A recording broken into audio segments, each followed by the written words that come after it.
Coming up on today's episode of Airborne Unlimited, Aviat Husky gets updated. Google workers ask company to cancel DoD drone project. And Ellen Stofan named to head National Air and Space Museum.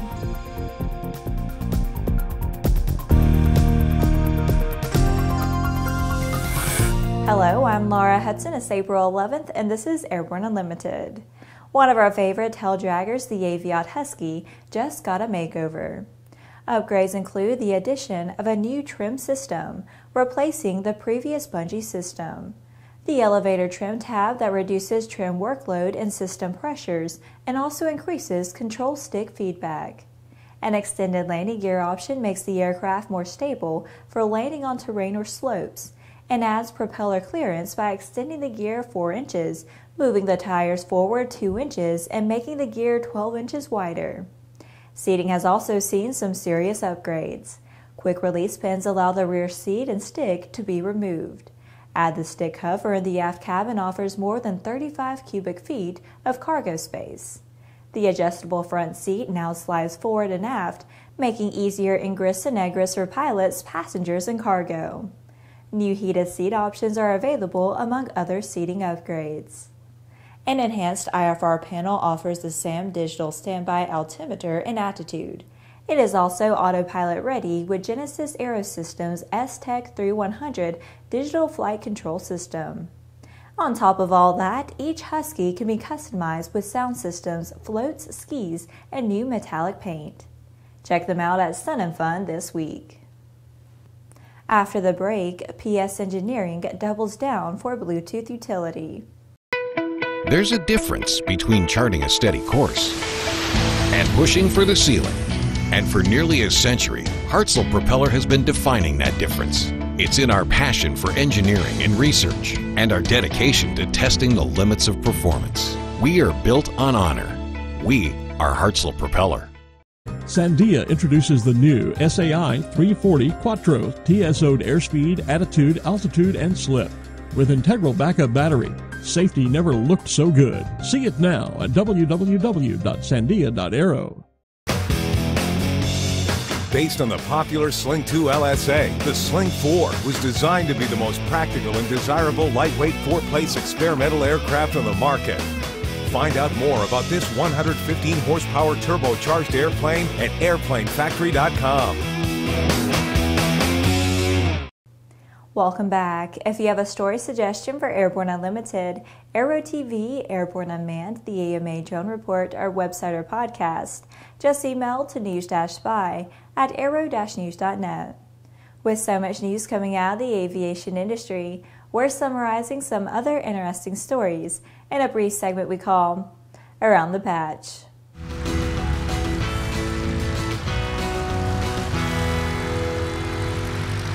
PS Engineering has introduced a new general aviation audio panel, the PMA 450B.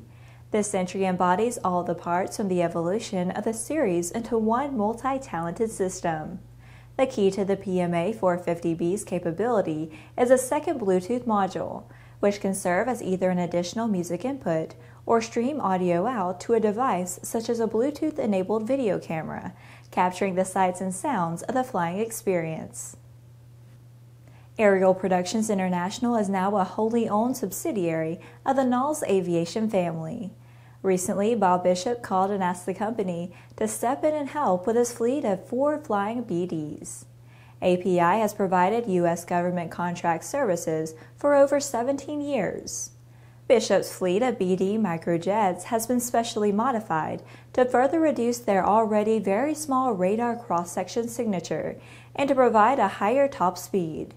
The jets have been certified by a USG agency as a Top 1 cruise missile simulator.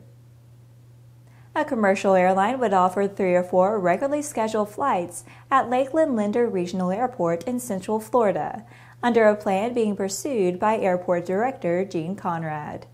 Conrad has statistics that show that Lakeland is the 82nd largest metropolitan statistical area in the nation.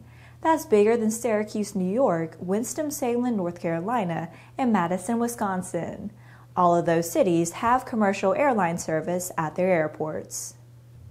A B-24 Liberator was damaged and its co-pilot was slightly injured Thursday morning when a foreign object somehow blew into the cockpit of the airplane, hit the co-pilot on the hand, and then exited the aircraft during takeoff.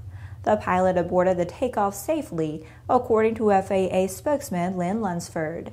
The airplane suffered damage to one propeller and its fuselage and is being repaired.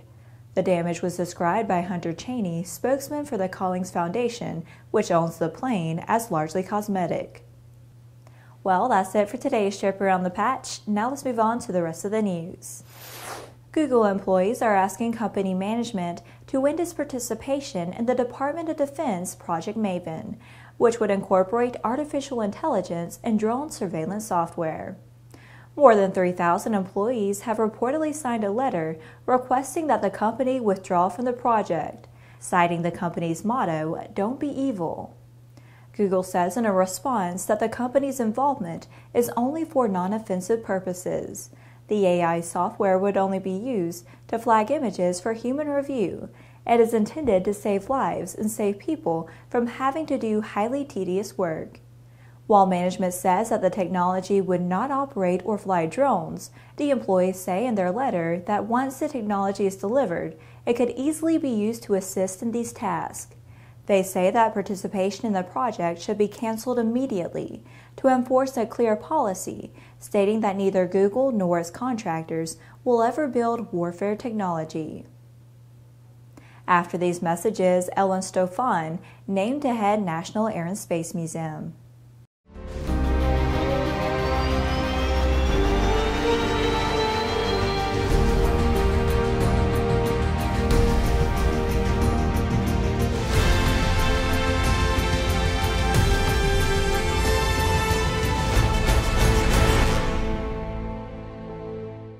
In collaboration with NASC, introducing Sonex Aerospace, bringing you the Taros Group 4 UAS, the redesigned Tiger Shark Block 4, and the Subsonics Twinjet UAS, all derived from flight-proven manned systems, not concepts, real aircraft. More at sonexaerospace.com. Welcome back. Ellen Stofan, currently consulting senior scientist at the Johns Hopkins Applied Physics Laboratory, has been named the John and Adrienne Mars Director of the Smithsonian's National Air and Space Museum, effective April 30th. She is the first woman to hold this position. Stofan was chief scientist at NASA, serving as a principal advisor to former administrator Charles Bolden on NASA's strategic planning and programs. She helped guide the development of a long-range plan to get humans to Mars and worked on strategies for NASA to support commercial activity in low Earth orbit as it transitions from the ISS to sending humans to the Moon and Mars in the mid-2020s.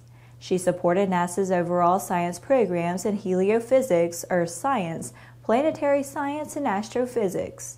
While at NASA, she worked with President Barack Obama's science advisor and the National Science and Technology Council on Science Policy. Ellen's scientific background, leadership skills, communication acumen, and strategic thinking have positioned her superbly to lead the National Air and Space Museum, says Smithsonian Secretary Davis Gordon. Stofan succeeds General J.R. Jack Daly, who retired in January after serving 18 years as director.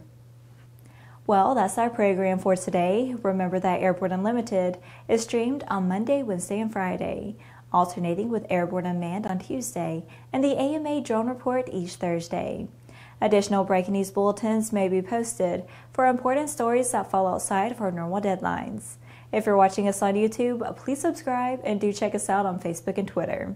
Get comprehensive, real-time, 24/7 coverage of the latest aviation and aerospace stories anytime at aero-news.net. See you tomorrow.